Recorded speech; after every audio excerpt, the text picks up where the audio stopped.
secara jujur kalau misalnya ada temuan-temuan indikasi uji lab ya laporkan itu ke BPOM biar BPOM yang mengambil tindakan karena yang punya kapasitas dan legal standing untuk melakukan tindakan-tindakan itu adalah ya BPOM. Ya hasil uji labnya memang ditemukan tidak sesuai dengan spesifikasi yang ada di dalam produk itu, ditemukan bahan berbias, overclaim dan sebagainya. Ya itu silahkan aja dilaporkan secara resmi buat pengaduan, buat laporan baik itu ke BPOM, kemudian pidananya dan seterusnya. Ya silahkan aja. Ada lembaga-lembaga yang memang bisa memproses itu semua gitu, menindaklanjuti itu semua. Jangan kemudian hasil lab itu diviralkan, kemudian produk itu dijelek-jelekkan, skincare itu didiskreditkan dan sebagainya hanya untuk berharap kita ya nanti nih kalau udah ngomong kayak gini nih viral nih ini nanti dia pasti nelpon kita tuh, nanti pasti kita dikasih kita bisa minta duit. Jangan punya niat-niat seperti itu. Jadi kalau kita punya niat-niat seperti itu akhirnya ya kita terjebak dalam permasalahan hukum. Lama keburu muka hancur bang, lama keburu.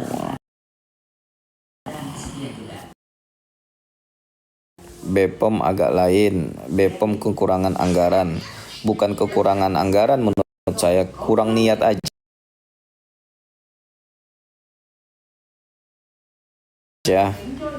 Ya. Kurang niat aja. BPOM aja diam. Harusnya BPOM angkat bicara tuh. Apa sih yang materi yang disampaikan oleh Nikita Mirzani sehingga bos skincare ini terganggu gitu, sehingga mau ngasih uang sesuai dengan permintaan Nikita Mirzani. Harusnya ditelusuri, buktikan itu produk berbahaya enggak gitu. Kalau berbahaya ya dia bertanggung jawab, kapan perlu tutup tuh gitu loh. Nah ini kan kewenangan ada pada BPOM. Kalau hancur mukanya lapor aja ke polisi. Bang, iya abang kok nggak ada. IG abang kok nggak ada. Ada. Gimana sih? Ada. Mirwansa.ms ada IG saya guys. Followernya berapa tuh? 62 ribu. Berapa ya? Ntar. Ada. Siapa bilang nggak ada guys? Ada IG-nya, Instagramnya ada. Ada 68.200 ini. Mirwansa.ms.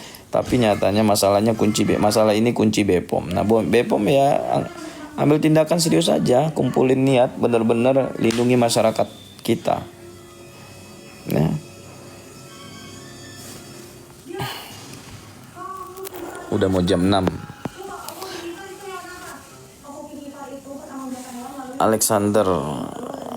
Alexander Benigno.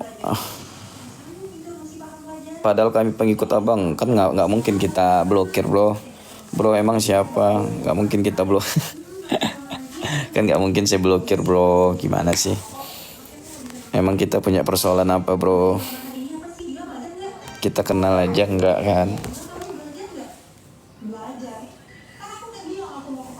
Ntar guys ya, baik.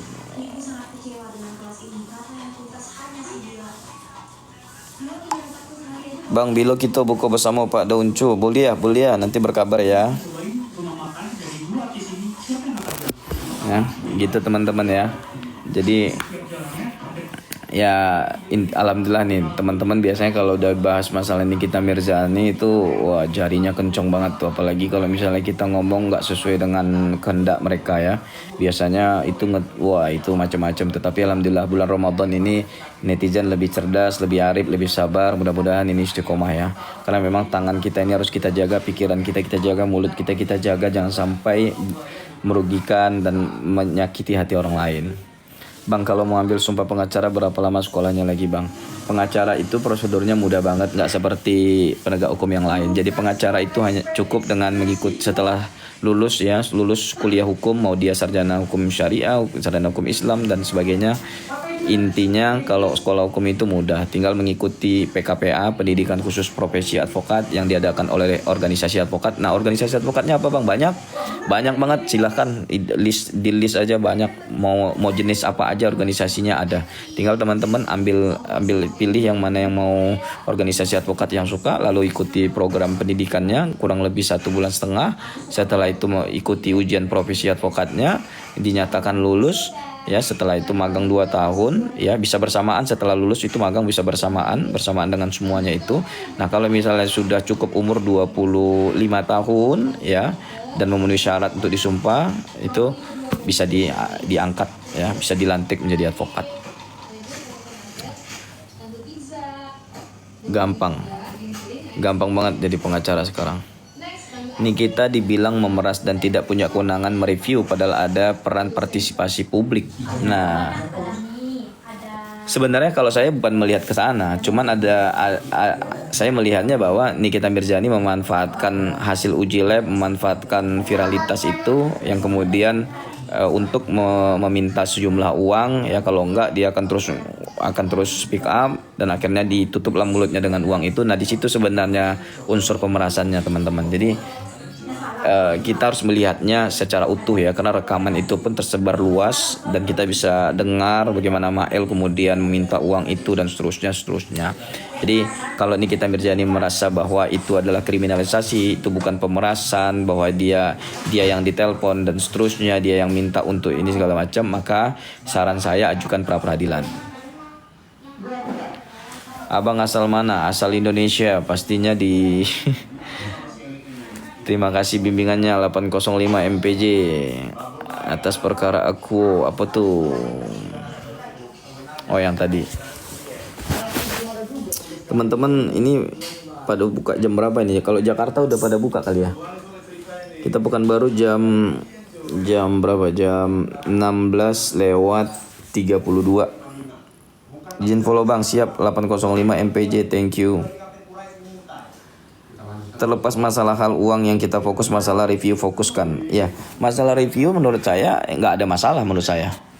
Menurut saya itu membantu masyarakat, karena BPOM sendiri nggak pernah tuh menyampaikan hasil pengawasannya, monitoringnya, uji lab produk-produk itu nggak ada. Sehingga kalau misalnya ada seperti ya Doktif misalnya, seperti NM misalnya, atau siapapun yang punya niat baik ya, yang intinya niat baik untuk mereview kemudian menyampaikan hasil reviewnya kepada publik, menurut saya itu nggak ada masalah, ya kan?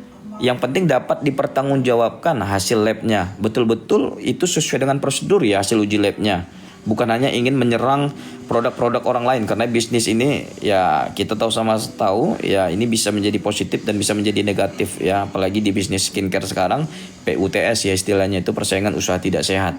Ya, ini yang harus diperhatikan. Jadi uji labnya itu betul-betul sesuai pedoman dan kaedah yang berlaku dan dapat dipertanggungjawabkan. Maka peran daripada BPOM sangat penting sebenarnya, karena BPOM sendiri nggak pernah saya lihat misalnya dia menguji ini produk ini udah sesuai standar, sesuai SOP, menggunakan bahan berbahaya atau tidak, itu nggak ada gitu. Jadi kalau kita ngarepin BPOM ya saya rasa masyarakat tidak akan teredukasi. Justru dengan ada Doktif, dengan ada ANM, dengan ada yang personal yang melakukan review ini, ya itu jauh lebih bagus gitu. Jadi masyarakat itu lebih teredukasi. Itu sih. Tapi reviewnya bisa meleset Bang, dan bahaya untuk usaha orang. Nah kalau meleset, nah itu saya bilang itu bahaya jadinya. Kalau nggak salah kan Richard Lee juga udah buat laporan terhadap Doktif. Nah, karena hasil uji labnya menurut Dr. Richard Lee itu nggak sesuai. Ya, tapi kita nggak tahu ya, udah sejauh mana prosesnya. Benar Bang, aku setuju, betul sekali. Selama ini BPOM diam aja meskipun tahu. Nah itu yang harus, kan BPOM yang punya legal standing, kapasitas, kewenangan, dibayar oleh negara, ya gaji mereka, ya harusnya mereka melindungi masyarakat, gitu loh. Harus melindungi masyarakat sehingga tidak terjadi huru-hara dan masyarakat jadi korban, dirugikan dan seterusnya gitu. Nah ini tindakan-tindakan seperti ini kan harus diambil secara serius oleh BPOM. Nah pertanyaannya apakah BPOM mau serius punya niat dan sebagainya. Malah BPOM menyampaikan, kalian nih review doktif semuanya, kalian jangan apa review produk-produk orang, kalian nggak punya kewenangan, itu menyalahi undang-undang. Nah kalian, dia nggak digaji untuk itu, mau dia mereview. Nah kalian digaji untuk itu kok kalian nggak mau nih ngecek produk itu berbahaya nggak, menggunakan bahan merkuri nggak, overclaim nggak dan sebagainya. Ya, itu kan tugas Anda gitu. Nah harusnya gunakan kewenangan Anda itu untuk membantu masyarakat gitu loh. Masyarakat untuk sehat, untuk glowing, biar bisa nyenengin suami, ya biar cantik, dapat suami idaman gitu ya. Malah dapat produk-produk yang menggunakan bahan merkuri, overclaim, uangnya juga nggak sedikit. Makanya banyak skincare yang kaya raya. Ya kaya raya nggak apa-apa, asal jangan merugikan masyarakat. Itu poinnya sebenarnya. Nah dengan huru hara kayak gini aja diam kok, apalagi kalau nggak ada huru hara. Kan tahulah si NM kalau udah nggak suka sama orang dalam semua hal dijatuhkan gitu ya.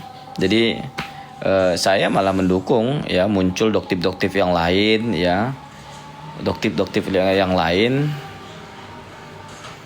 untuk mereview produk-produk skincare ini ya, agar masyarakat teredukasi dan lebih cerdas. Tapi jangan punya niat untuk hal-hal lain ya, dan jangan sampai persaingan usaha tidak sehat. Harus jujur, dan hasil labnya, hasil ujinya betul-betul sesuai kaedah uji lab yang benar gitu ya. Jangan punya maksud hanya untuk menyerang, apalagi menjatuhkan bisnis orang. Nggak boleh juga kita merusak. Kalau memang benar bagus ya bilang bagus gitu. Jangan sampai kita hanya mencari-cari kesalahan orang, juga nggak bagus ya. Nggak boleh kita mematikan rezeki orang lain, apalagi itu sesama anak bangsa juga nggak boleh ya.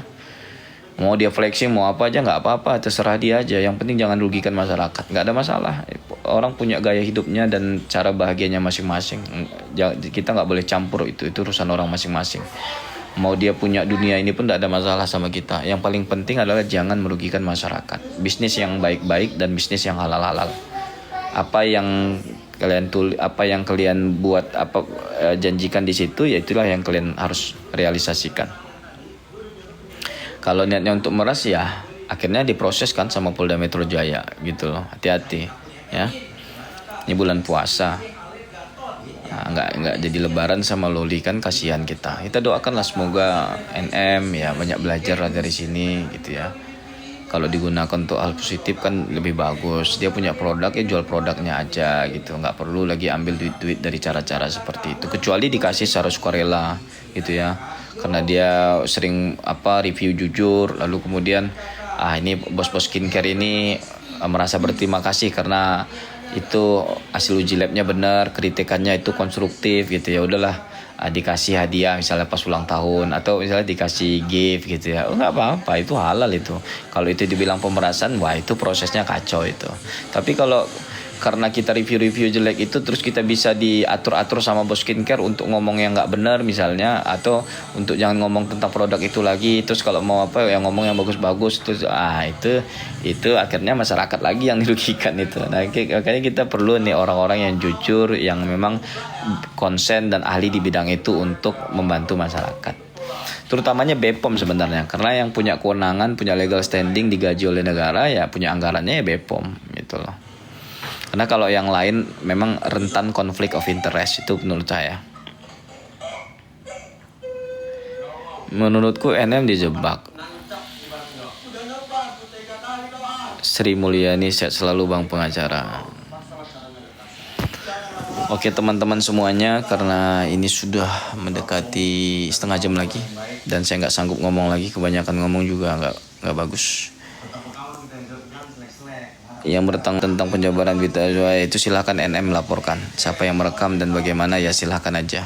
Kalau mau diproses secara pidana ITE-nya monggo, nggak ada masalah. Oke teman-teman semuanya, selamat menjalankan ibadah puasa dan selamat menunggu berbuka puasa. Semoga ibadah puasa kita hari ini dan ke depan diterima oleh Allah Subhanahu wa taala. Bila taufiq wal hidayah, ila liqam. Assalamualaikum warahmatullahi wabarakatuh.